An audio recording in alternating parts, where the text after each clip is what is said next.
हिंग हा दैनंदिन मसाल्यातील एक आवश्यक घटक आहे। हिंग हा पदार्थ जगाच्या वेगवेगळ्या भागांत मसाल्यासाठी वापरला जातो।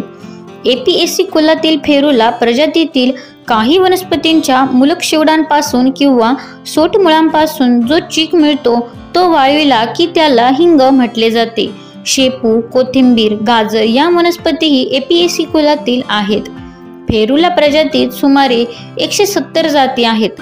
यातील काही प्रजातींपासून हिंग हा पदार्थ मिळतो।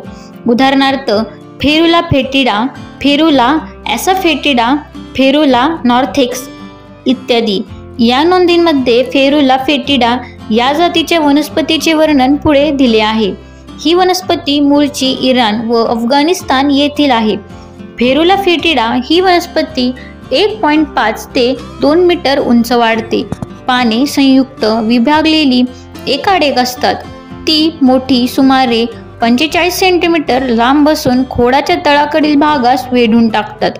फुलोरा चौरीसारखा असून फुले लहान व द्विलिंगी असतात। नर फुले हिरवट पिवळसर तर मादी फुले हिरवट पांढरी असतात। फळांचा आकार अंड्यासारखा असून ती रंगाने लालसर तपकिरी असतात।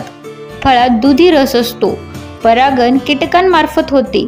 ही वनस्पती सावलीत वाढत नाहीत। साधारणपणे 4 ते 5 वर्षांनी या वनस्पतीची मुळे 12 ते 15 सेंटीमीटर व्यासाची होतात। मार्च ते एप्रिल महिन्यात या वनस्पतीला फुले येण्यापूर्वी तिचे खोड कापून टाकले की राहिलेल्या मुळातून दुधी चीक येतो। हा चीक हवेत सुकून घट्ट होतो। प्रथम त्याचा रंग लालसर तपकिरी असून कालांतराने काळसर होतो। हा काळसर चीक म्हणजे हिंग। चीक एकदा काढून घेतल्यावर मुळाला जखम करून पुन्हा चीक जमा करतात। हिंग तिखट कडवट असून त्याला उग्र वास असतो। हा वास त्यामध्ये असलेल्या सल्फरयुक्त संयुगामुळे येतो। हिंगाचे रासायनिक संघटन जटिल असते।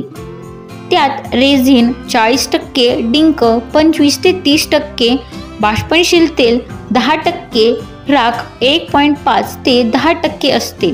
हिंगाच्या चिकामध्ये व्हॅनिलीन, फेरुलिक आम्ल आणि अम्बेलिफेरन असते।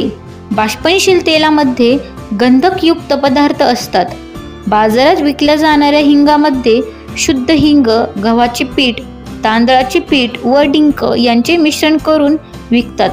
दमा, खोकला, अपचन इत्यादी विकारांवर हिंग गुणकारी आहे। तसेच आतड्यांमधील हानिकारक सूक्ष्मजीवांची वाढ रोखायला हिंग मदत करतो। हिंगाचा वापर मसाला म्हणून लोणची, आमटी, सांबर, डोसा इत्यादींमध्ये केला जातो। तो स्वादकारक आहे। भारतात दैनंदिन स्वयंपाकातील अनेक पदार्थांमध्ये फोडणी देण्यासाठी हिंग वापरतात। युरोपात तसेच अमेरिकेत स्वादासाठी हिंग वापरतात। आयुर्वेदात कफदोष व वातदोष यामध्ये हिंगाचा वापर केला जातो। धन्यवाद।